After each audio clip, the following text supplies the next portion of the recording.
मेरे घुटने में बहुत तकलीफ़ थी।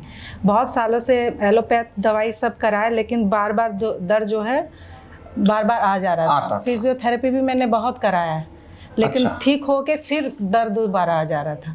इतना हो गया था कि कहीं जाना हो तो मुझे व्हील चेयर का सहारा लेना पड़ता था। व्हील चेयर में मैं एयरपोर्ट पे अगर जाना हो, ज़्यादा चलना होता है तो उसके साथ मुझे व्हील चेयर में भी मैं जाती हूँ। पैर मेरा पूरा नहीं मुड़ता था। इसी थेरेपी के लिए मैं आपके पास आई थी, और आज मैं जो जा रही हूँ बहुत कुछ लेके जा रही हूँ। मैं बहुत खुश हूँ उसके लिए। बहुत आराम है मुझे, बहुत ज़्यादा।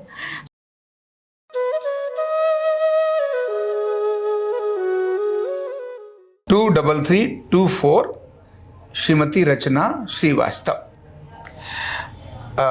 घुटने की तकलीफ अगर आती है ना तो एक कदम पहाड़ जैसा लगता है, मैं हमेशा बोलता हूँ। और आजकल लोग उम्र से नहीं, घुटने और कमर से बुजुर्ग फील करते हैं। एक तो होता है उम्र से फील करना, लेकिन अब उम्र नहीं, 40 साल 45 साल में भी बुढ़ापा क्या होता है ये फीलिंग हो जाती है जब घुटना और कमर की तकलीफ आ जाए। क्योंकि ये न जाने वाली तकलीफें हैं। एक बार आई तो ये किराएदार की तरह से नहीं आती, ये मकान मालिक की तरह से आती हैं और फिर कभी जाती नहीं। और जिनको ये तकलीफ आ जाती है घुटने की, उसके सारे अरमानों पे पानी फिरने लगता है, जीवन निराश होने लगता है, कहीं जाने की इच्छाएं खत्म हो जाती हैं। और ये इनके उस व्यक्ति के, यानी जो इससे सफ़र कर रहा है, उसके मन की पीड़ा को सिर्फ वही समझ सकता है, दूसरा कोई नहीं समझ सकता। लेकिन हाँ, घर के जो दूसरे खास मेंबर हैं, पति है, पत्नी है, या कोई ऐसे और है, बेटी है, माँ है, ये समझते हैं, लेकिन कुछ समझ नज़र नहीं आ रहा होता है क्या करें। तब आरोग्य पीठ ऐसे में आशा की किरण बनकर आती है। एक ऐसा ही और उदाहरण कि क्या सच में ऐसा होता है जो मैं बोल रहा हूँ, इसी की शेयरिंग एक आपके साथ है। तो श्रीमती रचना जी, आप पहले परिचय भी दो और बताओ कि क्या तकलीफ है और आपने क्या किया। मेरा नाम रचना श्रीवास्तव है। मैं झारखंड रांची से आई हूँ। मेरे बाएं घुटने में बहुत तकलीफ़ थी। बहुत सालों से एलोपैथ दवाई सब कराए, लेकिन बार बार दर्द जो है बार बार आ जा रहा था। फिजियोथेरेपी भी मैंने बहुत कराया है, लेकिन ठीक हो के फिर दर्द दोबारा आ जा रहा था। इतना हो गया था कि कहीं जाना हो तो मुझे व्हील चेयर का सहारा लेना पड़ता था। व्हील चेयर में मैं एयरपोर्ट पे अगर जाना हो, ज़्यादा चलना होता है तो उसके साथ मुझे व्हील चेयर में भी मैं जाती हूँ। और उम्र कितनी? उम्र मेरी 50 है। और 50 साल में व्हील चेयर हाथ में बहुत खराब लगता था। कैसा? बहुत खराब लगता था व्हील चेयर पे जाना, क्योंकि मैं बाकी लोग को भी देखती थी, सब मुझसे ज़्यादा एज के लोग भी आराम से चल के जाते, वो बहुत ख़राब लगता था। फिर मैंने आपका YouTube में कई लोगों का सर्च किया, लेकिन आपका वीडियो मुझे एक्सरसाइज ज़्यादा सहूलियत लगा करने में, और काफ़ी दिन तक करते करते इतना हो गया था कि मैं घर में आराम से चलना शुरू किया, सीढ़ी भी चढ़ने लगी, क्रॉस लेग करके आराम से मैं बैठने भी लगी। एक्सरसाइज करके जो हमारा YouTube देख कर ही। हाँ, लेकिन थोड़ा सा स्टिफनेस रह गया था, क्योंकि पैर मेरा पूरा नहीं मुड़ता था। इसी थेरेपी के लिए मैं आपके पास आई थी, और आज मैं जो जा रही हूँ बहुत कुछ लेके जा रही हूँ। मैं बहुत खुश हूँ उसके लिए। बहुत आराम है मुझे, बहुत ज़्यादा। सुशांत ने मेरा बहुत ज़्यादा केयर किया, बहुत अच्छे से थेरेपी दी। मतलब आपको हमारा स्टाफ कैसा लगा? बहुत अच्छा, बहुत अच्छा। सभी लोग यहाँ पे बहुत अच्छे हैं। अब देखो, अभी क्योंकि साहब भी अपना परिचय देंगे, बहुत कठिन होता है। देख तो आप बहुत समय से रही थी आप। जी। पर क्योंकि आप इतनी व्यस्त थे जी, समय का ही अभाव था, कि समय वहाँ से निकलता नहीं था, है ना? तो आप भी जरा बताइए थोड़ा सा कुछ, और थोड़ा अपने बारे में बताइए। मैं इसीलिए बताना चाहता हूँ, वैसे तो बीमारी का किसी पद से, किसी प्रतिष्ठा से कोई लेना देना नहीं होता, है ना? लेकिन फिर भी उस तकलीफ के बारे में कौन कह रहा है ये वैल्यू करती है ना? जब राष्ट्रपति जी ने कुछ बोला, यस मुझे अच्छा हुआ, तो दुनिया ने कहा अच्छा हुआ। नितिन गडकरी जी ने कहा मेरे अंदर अच्छा हुआ, तो लोग अच्छा हुआ। अदरवाइज तो कॉमन मैन कहते अच्छा ऐसे ही बोल दिया होगा। क्योंकि वो व्यक्ति जो किसी के बारे में अनायास ऐसे ही झूठी तारीफ नहीं करता, वो व्यक्ति अगर बोले तो फिर एक अलग इफेक्ट पड़ता है। तो मैं आचार्य जी, मैं प्रदीप कुमार श्रीवास्तव, झारखंड उच्च न्यायालय का इस समय पदस्थापित जज हूँ। हाँ, मतलब झारखंड उच्च न्यायालय के अंदर आप पदेन जज हैं जी। तो इनका आपने इनकी कठिनाइयों को कैसे फील किया? घुटने का जो दर्द था ये नवंबर दिसंबर 23 से बहुत ज़्यादा इनको तकलीफ बढ़ी थी। अच्छा। तो जनवरी से लेकर के मार्च तक मैंने इनका फिजियोथेरेपी कराया था शुरुआत में 24 में। अच्छा। तो उसके बाद भी इनको कुछ थोड़ा आराम हुआ, लेकिन फिर बढ़ गया उस तरह से। तो फिर जुलाई से लेकर के इधर नवंबर तक में फिर इनका फिजियोथेरेपी कराया। हाँ, जुलाई से लेकर नवंबर बड़ा लंबा कराया। हाँ, उसके बाद भी इनको जरूरी, हमको लग रहा है कि ये जनवरी के लास्ट में करीब आपका यूट्यूब पर देखी होंगी।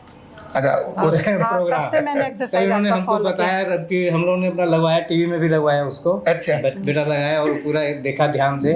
तो 5 एक्सरसाइज आपने बताया था जो कि मूल है, आपको रोज करना ही चाहिए। हाँ। तो उस 5 एक्सरसाइज को उन्होंने रेगुलर किया, लेकिन चूंकि उसमें डाइट चार्ट के संबंध में आपका कोई नहीं था, ये मैं सप्लीमेंट करना चाहूंगा। अच्छा। कि जब भी आप YouTube में देते हैं तो डाइट चार्ट को भी बताइए, क्योंकि इस चीज को रखना जरूरी है कि रोगी एक चीज तो कर रहा है, एक चीज से एब्सटेन कर रहा है। तो जो एब्सटेन कर रहा है तो उससे उसको पूरा लाभ नहीं मिलेगा। ठीक बात। तो ये आप भी कहते हैं जब तक आप डाइट चार्ट फॉलो नहीं करिएगा तब तक आपको कुछ नहीं मिलने वाला है। तो then it is the compulsory thing, जी बिल्कुल, which has to be published. ठीक बात, ठीक है।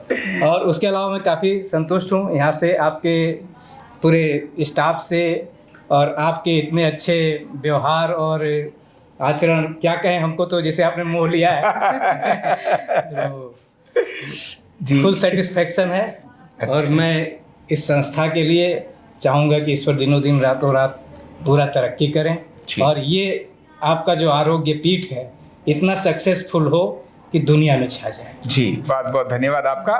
आप लोगों को क्या कहना चाहेंगे, हम ऐसे सफ़र करने वाले लोगों को यही कहना चाहेंगे कि जो लोग भी, अब चूंकि ये आरोग्य पीठ केवल दिल्ली तक सीमित नहीं है, ठीक, और इसका प्रचार प्रसार इतना हो चुका है कि आज दुनिया भर में लोग जान रहा है कि आरोग्य पीठ नाम की कोई संस्था है और आचार्य रामगोपाल दीक्षित जी उसको चला रहे हैं। तो इससे कोई अपरिचित नहीं रह गया है।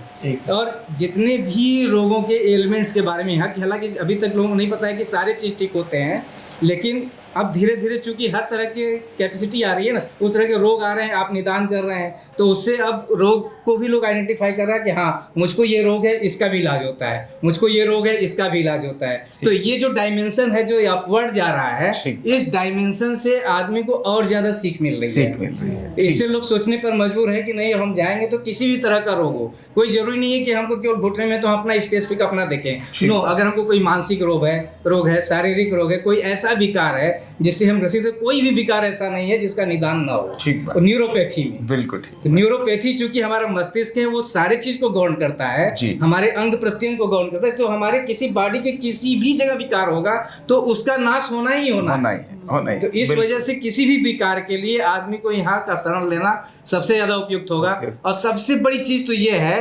कि आपको न तो दवा लेना है, सबसे बड़ी चीज है, न तो आपको कोई डायग्नोसिस कराना है।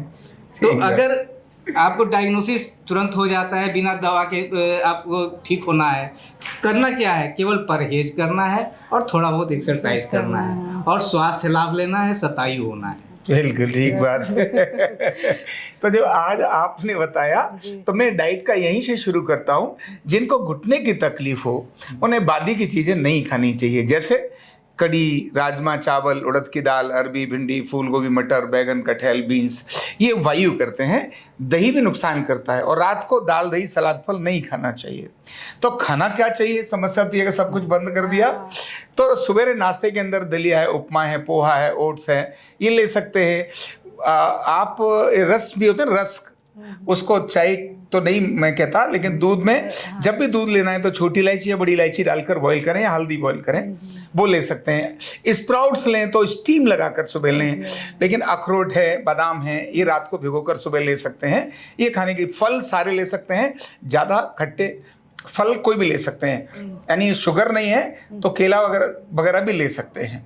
लेकिन ज़्यादा अच्छा है पपीता है, लेकिन पपीता और दूध ये साथ साथ न लेकर अंतर लेना चाहिए। पपीता जो है दूध से एलर्जी करता है, इसलिए उसको अवॉइड करना चाहिए। ऐसे लंच में मूंग की दाल सबसे अच्छी, लेकिन अगर अरहर लेनी है तो मूंग मिलाकर, अकेली नहीं। पालक लेना है तो मूंग मिलाकर। तो इसके अलावा भी घिया, तोरी, टिंडे, परवल, मेथी, पथुआ, पालक, मूंग की दाल के साथ, है ना, ये ले सकते हैं। घिया, तोरी, टिंडे, परवल, मेथी, बथुआ, पालक, सरसों, मूंग की दाल, ये इससे अच्छा है। करेला भी ले सकते हैं। रात को दलिया, खिचड़ी, ओट्स सबसे अच्छे हैं, लेकिन तो भी इनमें से कोई सब्जी रोटी भी ले सकते हैं। रात का खाना 7:30 बजे तक खा लेना चाहिए। अगर इतना किया तो आधा दर्द तो वैसे ही भाग जाता है, क्योंकि सब वायु रोग है, बात रोग है, इसका कोई लेना देना नहीं है। तो बस इतना करने से ठीक हो जाएंगे। तो आप आज माननीय न्यायाधीश महोदय, अब तो न्यायाधीश महोदय हैं, पहले हम ऐसे तो हमारे मित्र भी हैं, है ना, लेकिन तो भी आज से हमने डाइट का प्रक्रिया भी डाल दी कि जब भी एक्सरसाइज बताएंगे हम डाइट भी जरूर बताया करेंगे।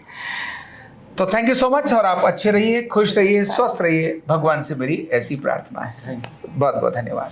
कंधा दर्द, गर्दन दर्द, कमर दर्द, गैस, एसिडिटी, माइग्रेन बहुत सारे रहते हैं, और अगर घुटनों की बीमारी आ गई तो एक एक कदम पहाड़ जैसे लगने लगता है और जिंदगी बोझ बन जाती है।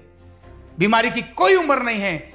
आरोग्य पीठ लाया है बिना दवा, बिना साइड इफेक्ट के इतनी भयंकर बीमारियों को रिवर्स करने का जबरदस्त तरीका, वेलनेस न्यूरोथेरेपी।